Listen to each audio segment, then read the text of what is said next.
Hello my lovely friends, welcome back to my channel Munmun ব্লগে সবাইকে স্বাগত। আমি সকাল 6টার সময় বাড়ি থেকে বেরিয়েছি মেয়েকে নিয়ে দুর্গাপুর যাচ্ছি। আমি মেয়েকে হোস্টেলে রাখতে, মেয়ের এক্সাম শুরু হয়ে যাবে কাল থেকে, তো মেয়েকে রাখতে যাচ্ছি। তো মেয়েকে রেখে এসে মেয়েকে হোস্টেলে ছেড়ে দিয়ে আমি বাড়ির দিকে আসছি। তো সেই সময় ভাবলাম একটু ভিডিওটা করি। এখন বাজছে হচ্ছে তোমার হলো 8টা। তো 8টার সময় দেখে মনে হচ্ছে বাইরেটা মনে হচ্ছে আর 1টা-1:30 বাজছে। এত রোদের তেজ, তোমাকে বাইরেটা একটু দেখাচ্ছি তোমাদের। তো দেখো মনে হচ্ছে যেন এত রোদের তেজ, রোদের দিকে তাকানো যাচ্ছে না। তেমনি একটা হালকা আগুনের হালকা লু বইছে।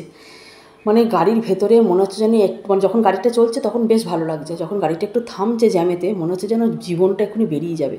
2 বোতল ঠান্ডা জল তুলেছি, জল খেতে খেতে আসছি।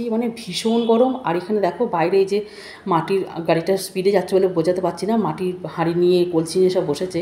এদের দেখে এত মায়া লাগছে, এত কষ্ট লাগছে, কি বলে বোঝাতে পারবো না। এইরকম রোদেতে তারা বসে আছে দুটো পয়সা ইনকামের জন্যে, পরিবারের মুখে দুটো অন্ন তুলে দেবে বলে। সত্যি এদের কষ্টটা না দেখা যায় না। আর রাস্তা যারা ফেরি করছে, ফেরিওয়ালারা, তাদের তো তাদের দিকে তাকানো যাচ্ছে না। এই রোদে এই গরমেতে তারা কীভাবে যে দুটো পেটের জন্য যারা যে কাজে বেরিয়েছে, গড নোজ। তো যাই হোক, আমি চলে এসেছি বাড়ির কাছে, একদম স্টেশনে চলে এসেছি। এটা হচ্ছে গিয়ে চিত্তরঞ্জন স্টেশন। তো স্টেশনে আমার একটু ছোট্ট কাজ আছে, কাজটা সেরে নিয়ে আমি বাড়ি যাব। তো একটু নামতেই হবে, বেহাল অবস্থা গরমেতে। তো আজকের মতো ভিডিওটা আমি এখানেই শেষ করছি। ভিডিওটা ভালো লাগার পরে অবশ্যই একটা লাইক করে দিও, কমেন্ট করে আমাকে জানিও ভিডিওটা কেমন হয়েছে। আজকের মতো